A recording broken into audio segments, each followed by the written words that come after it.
You're listening to the PZinner Network. For more great podcasts, go to pzinner.com.au. Hi there. Couple of quick notes before we start. Firstly, spoiler alert for the pilot episode of the Holmwood Foundation if you haven't heard it yet. So I suggest you go listen to that. Secondly, this is not paid promotion. We do gush about it quite a lot, and we make a couple of comments of how we've interacted with the project over time.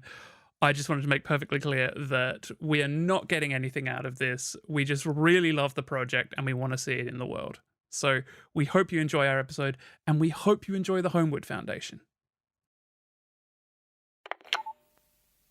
I mean, as much as I love Doctor Who, and as much as Doctor Who is very much my special subject, it's refreshing to not have Doctor Who. It's refreshing to have good audio that is very well put together. Yeah, so it was great listening to audio that was just from something else, a different perspective, because I do think that sometimes I do get fixed on Big Finish specifically, and even their other properties like Blake 7 or Thunderbirds, which I've listened to a couple of. It still sounds the same.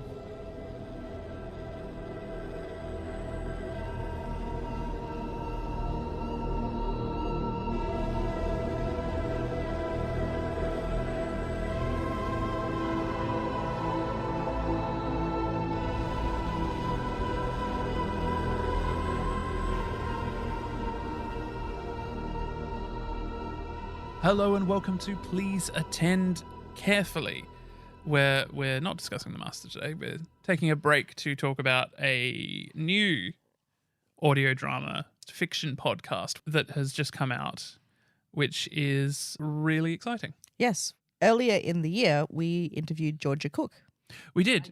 Horror is my bread and butter. I love it so much. It's always nice, especially because Doctor Who is so horror driven in a lot of its stuff. It's got a reputation for making you hide behind the sofa. Fantastic Big Finish writer, although she's not actually written for the Master. No, but she wrote the Ruby Red, which is the a novel just about the adventures of Ruby and 15.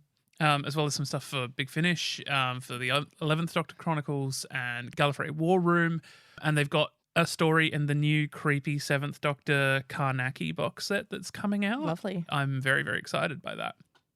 But ever since Georgia was on our radar, this sort of popped up a few months ago, like earlier in the year after we'd interviewed Georgia.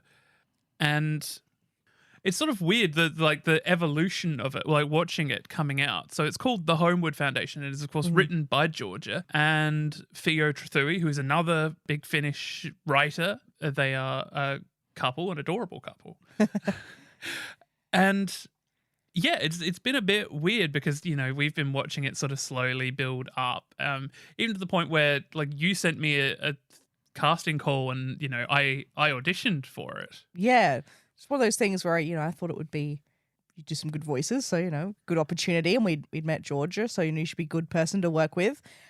We didn't realise, I guess, that the likes of Rebecca Root were actually going to be in the starring cast of this. I know, like, when I auditioned, I got a very polite letter saying, "Oh, thank you so much for auditioning." I'm like, "Oh, thank you." And, and then we got the casting announcement, and I was just like, I sent it to everyone. I was like, Ambo, shit, like, it's Rebecca Root and Seán Carlsen. Like, it's fucking Narvin. Yes. Neither of us were, I think, expecting, like, but good for them. Like, that's incredible. I think the scope was bigger than we assumed. I think it's weird because you see things on Tumblr, and I don't think I'm used to seeing Tumblr be for, like, big, like, you think of it as fan level. Yeah. And you forget, these are Big Finish writers. Like, they are, on people's radars. That's the thing about Tumblr. It does kind of fit. It's like a level playing field. You assume that everything on Tumblr is at the same level, which it's not. And so this comes back, and it is a big professional, like, wonderful production. And I've been so excited for it to come out. And I have no, I'm in no way bitter or anything about not being in it. Like, admittedly, at this point, I would play the person who goes, they went that way in, like, an episode at some point.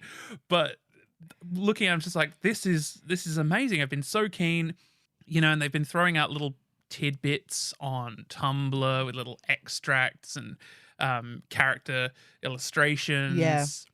I think it's born from the love of a very Tumblr thing, Dracula Daily, which is posting, because all of the parts of Dracula are dated because it's all journals. That's the form it's written in. So every day that corresponds to a particular part of the book, there are lots of posts on Tumblr that go up about, well, today's this day, this journal, this thing, this is what they were doing on this day in Dracula. Georgia was doing that. Yes, and doing sketches and stuff as well. So the sketches are absolutely fantastic. So the artwork that has come along with this has been brilliant. And the writing is also brilliant. And I love these little extracts that they're throwing out. I've been looking at them so much on Tumblr that now the algorithm is basically just giving me Dracula stuff. Like, even to the expense of Doctor Who content. Based on your likes. Based on my likes, yeah. So we should say the Holmwood Foundation is a modern sequel to Dracula by Bram Stoker. Mm-hmm. Bram Stoker's Dracula is a real book. In this world. In this world that people took as fiction. It's basically, they hint that the book Dracula is propaganda in this world to cover up the truth about Dracula. Yes. In the same way that Dracula, the novel, is... I had to look this up because I wanted to make sure that I think I've been pronouncing it wrong my whole life. I've been saying epistolary, but I believe I've been corrected and it's epistolary. Epistolary. Basically, it's a bunch of letters. Okay, yes. It's a bunch of letters. So this audio of the Holmwood Foundation is found footage, if you like. Recordings. Recordings, yeah. Testing. 1, 2, 3. Well, I'm pressing the button, so I hope this is working. This is Madeline Townsend, Junior Archivist. I've just finished processing specimens 26 and 27, a knife and a silver ring from the Carpathians dig, and I'm about to unwrap specimen 28, a human skull, also unearthed during the Carpathians dig. So from the beginning, so the Holmwood Foundation refers to a foundation, an organization that is there to protect the world from Dracula's evil and to study Dracula. An archivist named Maddie Townsend is cataloguing items, one of which happens to be a skull. Mm-hmm. And when the skull is brought back into the building, shit starts happening. She goes and gets her boss, Jeremy Larkin. If we're to start in the trailer, like the prologue bit, that actually shows what happens once the skull activates, which, spoiler alert, it's the skull of Dracula. Yeah. With some really, really great audio effects in there of him crackling on the speaker. And of course, again, as we were saying, the general conceit of the audio is that Maddie is talking into a recorder. Like it's her job. She's archiving. And so the skull activates these thralls, these awful creatures being held in the building. They awaken. The building collapses with Jeremy and Maddie getting out. And the only thing she takes with her is the tape recorder. So here for the next layer of the story, being that Jeremy and Maddie are being intermittently possessed by the ghosts of Jonathan and Mina Harker. It's Maddie and Mina and John and... Jonathan and Jeremy. Yes. So and they don't get possessed at the same time. It seems to be staggered. It's an interesting thing. So there's always a modern person and an older person. So Mina Harker and Jonathan Harker don't get to interact. Yes. Which is an interesting way of doing it, and I really enjoy it. I have to say at this point that they use probably one of my favorite simple audio effects for the ghosts. So the ghosts inhabit the body, and they use this little effect which you can very easily achieve by reversing the audio, putting an echo on it, and then reversing it back again. Oh, okay. It's so simple but so effective, and every time I hear them, I'm just like, yes, people know what they're doing. I love it. The sound design is by Benji Clifford, who is a sound designer at Big Finish. If you listen to the Big Finish podcast, he's one of the co-hosts of that. Yeah, I think the choice to not always have it be Mina and John at the same time, like it serves a few purposes. Yes. It's in that so that they can actually not be stumbling around 2024. Like not knowing anything about what's going on, but also it does get you this nice sort of pining Yes. But Mina wishes that she could see John, and she hears his voice on the tape recorder. I enjoyed that double part of it, like the two-handing of why this is a good narrative decision. Yeah. And of course, it shows off the acting chops of Rebecca Root and Seán Carlsen in that they can play these two vastly different characters. Yes, it's so easy to tell when they've swapped. Oh, it's absolutely brilliant. Of now course, you've got to teach them how to use the tape recorder. No. So you have these 4 characters in 2 bodies. Yeah. On the run across the Yorkshire moors. From Whitby, yeah. Telling the people who they are. So like Jeremy Larkin is the head archivist, I believe, and he the mouth on him. So it's become a bit of a like if you look at Tumblr, all of the jokes are about Jeremy like swearing constantly. I saw myself in Jeremy if I was in this situation. Right. So I got to the end of the episode and I was like, I wonder how many times Jeremy says fuck. So I went to the transcript, which is on the website, and very, very handy. And I went to 22 fucks. And I commented that on Instagram. And Georgia Cook said there were actually a lot more, but they had to cut them. Great. Fucking great. I'm having a fucking mental breakdown. Oh, for fuck's sake.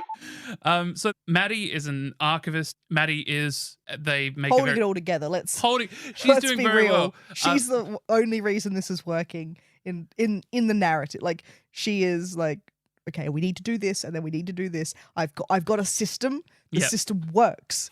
We need to do the system. So teach the ghosts how to use the system. So she believes in the ghosts at first. Jeremy does not. He's like, I'm having a psychotic break. There's actually a line. There's literally like where Jeremy just says, God, I hate this, in the most visceral, realistic way. Like it's not, it's nothing to do with everything else. It's just the God, I hate this situation that I'm in. But so he doesn't believe. Maddie's got this tape recorder and she's like, okay, I can communicate with the other person who's inhabiting my body by using this tape recorder. This is the conceit of the story. Yes. And this is where the found footage, like the found audio comes from. I've listened to a lot of audio stories that have done this really badly. This perfectly. Yeah, like it's great. Absolutely perfectly. It's interesting.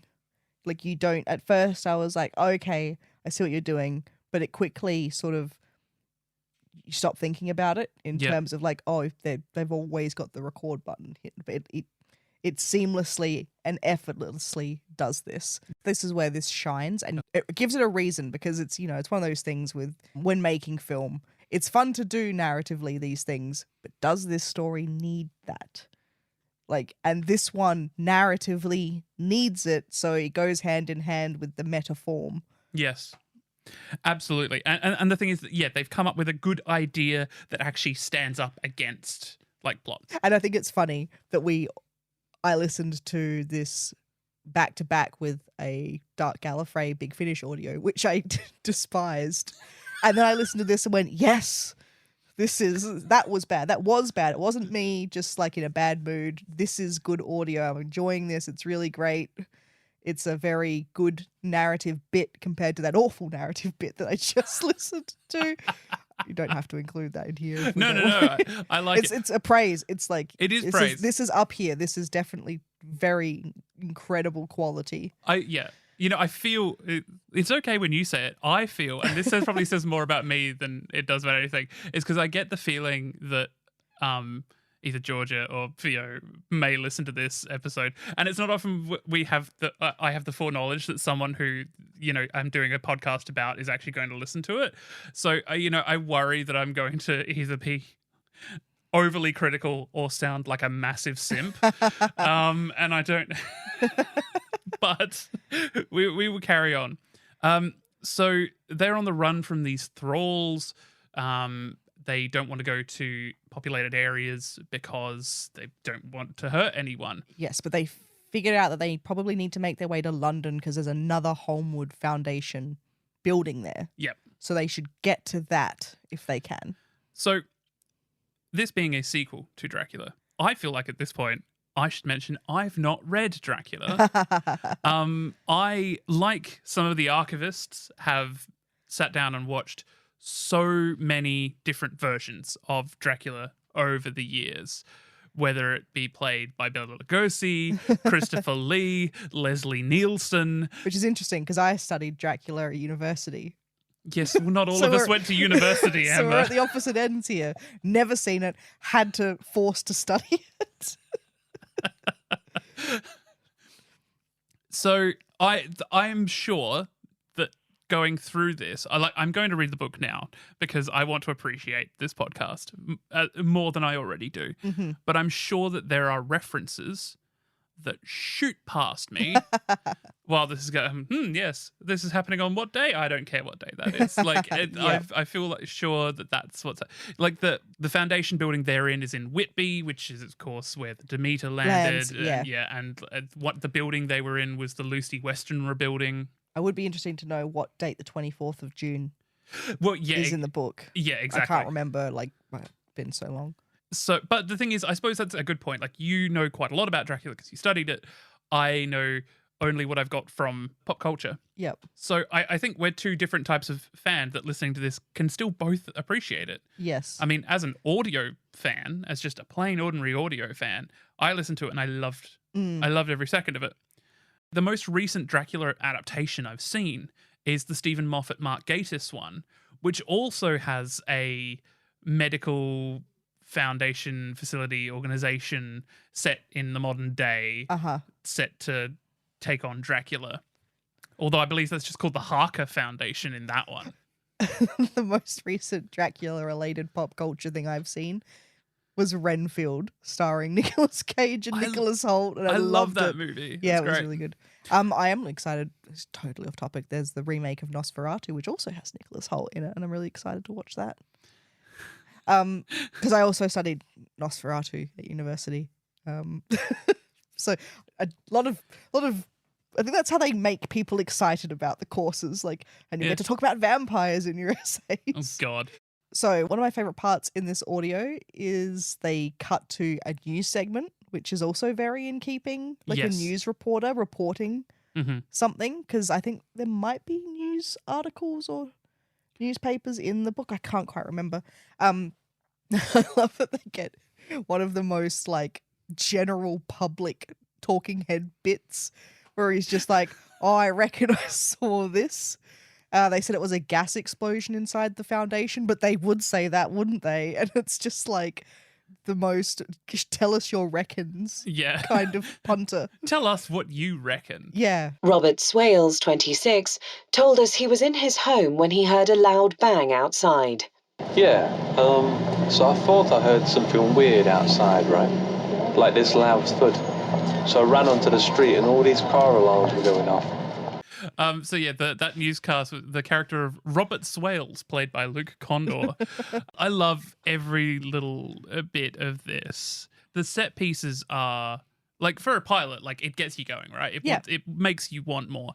And I think the standout part of this, as we said, they're running across the moors. Jeremy's angry. Maddie's trying to hold it together. Maddie's trying to communicate with Mina Harker. Now, the thing that stands out to me is the relationship between Mina and Maddie. Yeah, because Mina's right on board to do the recording, like the tape recorder communication bit. Yeah. Like, which is good. Like, yes, let's get this communication rolling straight away.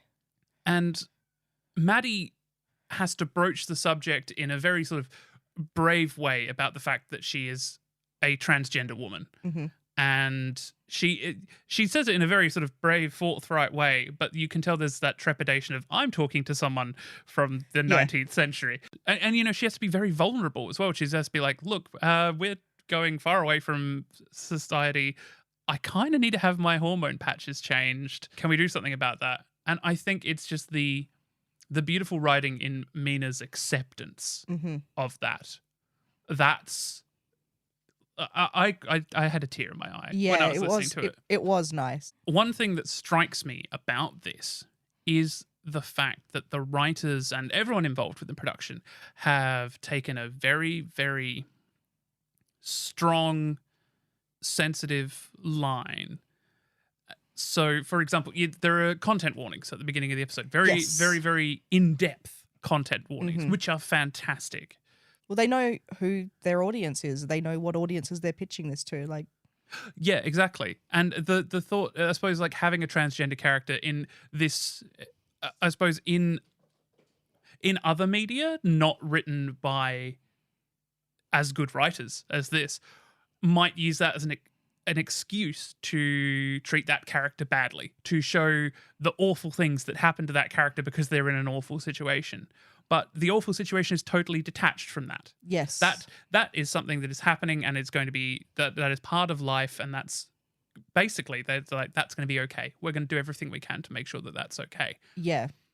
The things coming after you trying to kill you that you have to try and kill with a biro, that's Yeah, that's the real evil. Like, that's the real danger and things here. Like, it is good in a sense that not all queer media needs to be all dour and like the Right. dark side of being like, there can just be, this more normalized, like, everyday presentation of it. yeah. Yeah. Like, I'm sure there are plenty of like edgy Dracula adaptations out there that have like, I don't know, top off the top of my head, gay men dying of diseases or something like that. They're like, to mimic the, the AIDS, the horror yeah. of the blood and all this, and you just sort of go, no, you don't need that. But what I love is that one character shows vulnerability and another character shows them compassion and love, and that they're both played by the same person. Yeah, that's great. And that it makes you genuine, like the fact that it can genuinely take you out of your head and go, no, these are two people talking to each other. Yes, and it is also a good way of showing that even the actress Rebecca Root is trans, but we're going to include this to also let you know that in universe their character is them. Yeah. Like, is also trans. Like, it's not like, oh, well, we're just using Rebecca Root's voice, so we could just make it a female role. It's not. It, like, we could just make it a cis role. It's not that. It's a trans actor playing a trans character, and we've established that, and probably just move on. Yeah. I don't know if it's ever going to come up again. If it never did, it would be fine. Like, it just... Yep. It doesn't need to. It's just like, that's just a quick way of establishing in a really, as you've said, beautiful way and meaningful way. Yeah. So honestly, there's not much you can say about the rest of the pilot other than just these characters are interacting in a fantastic way, in a dynamic that makes you really like them, and they are flawed and varied characters. Jeremy does seem entirely dismissive, or he seems like a coward, but you can tell that there is an undercurrent of, like, he has a past that has led him to become the person that he is. Yeah. And he is a very unhappy person.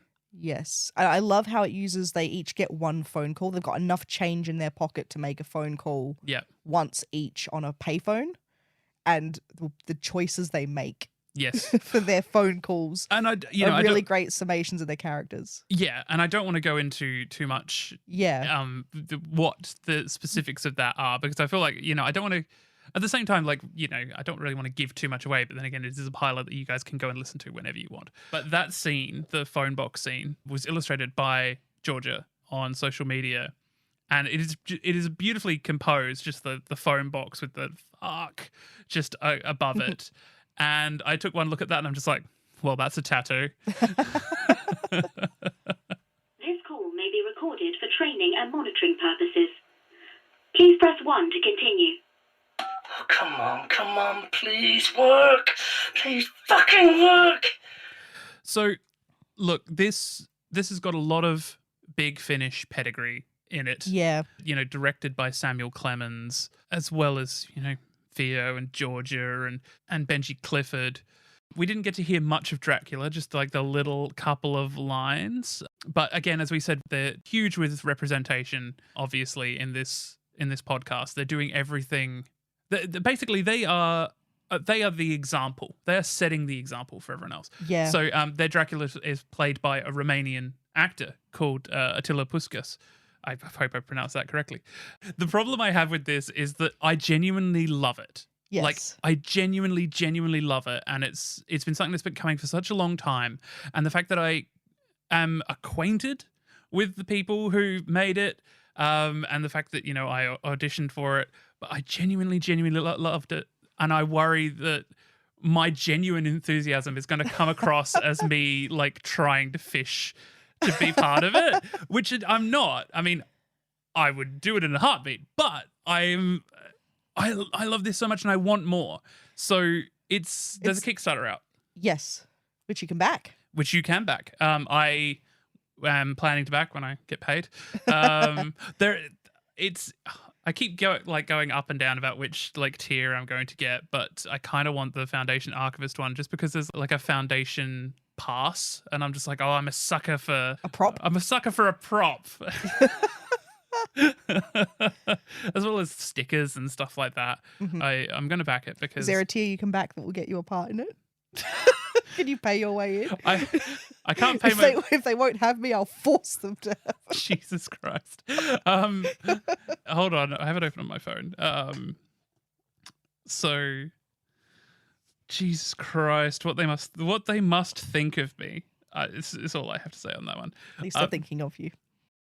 Yeah, okay. So, if I wanted to pledge £750, I could be an executive producer. Because, yeah, if you're an executive producer, I think you get an actual real proper credit. Yeah, so I'm going to be backing it. Look, if you're listening to this and you've not listened to Holmwood Foundation, please go do it. If you're thinking of backing the Kickstarter, do it. Whatever you can afford. Don't go mad. It's just, I just want to see this in the world, right? Yeah. Like I'm going to back it because I want it in the universe. I want to listen to the whole first season. So this Kickstarter's for season 1, 6 episodes. I'm really, really keen.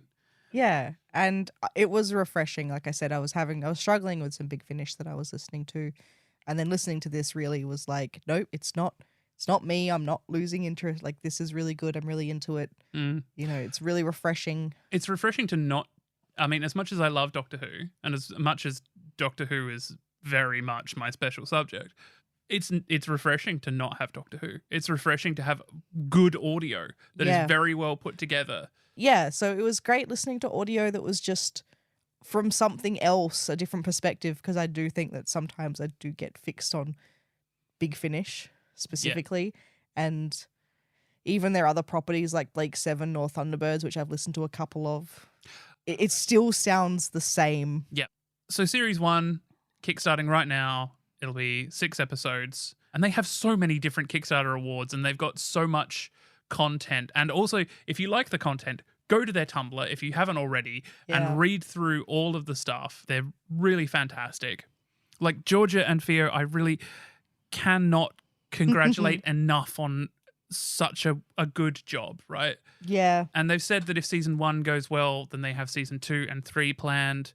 And I hope that obviously at each stage of this that it keeps getting the impetus to go forward, that it keeps getting Kickstarter to go forward. But I hope that this spurs them on to make more original content. Definitely. Because if this is the level of quality that we're getting from original producers, I want more. Yeah. Horror, just, we know that Georgia loves writing horror. Like, yeah, I'd listen to other just horror stories. Absolutely. So, to reiterate, the pilot of the Holmwood Foundation is available now wherever you get your podcasts. It is just a podcast. Listen to the trailer first because it is a prologue to the episode, I think. And I think it's worth listening to. It adds just a little tiny nugget of context. And yeah, go back the Kickstarter.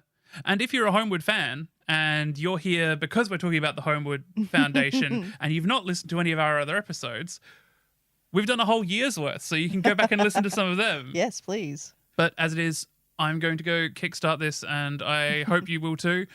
And I really look forward to hearing more of it. So do I. Okay. Thank you, and goodbye. Bye.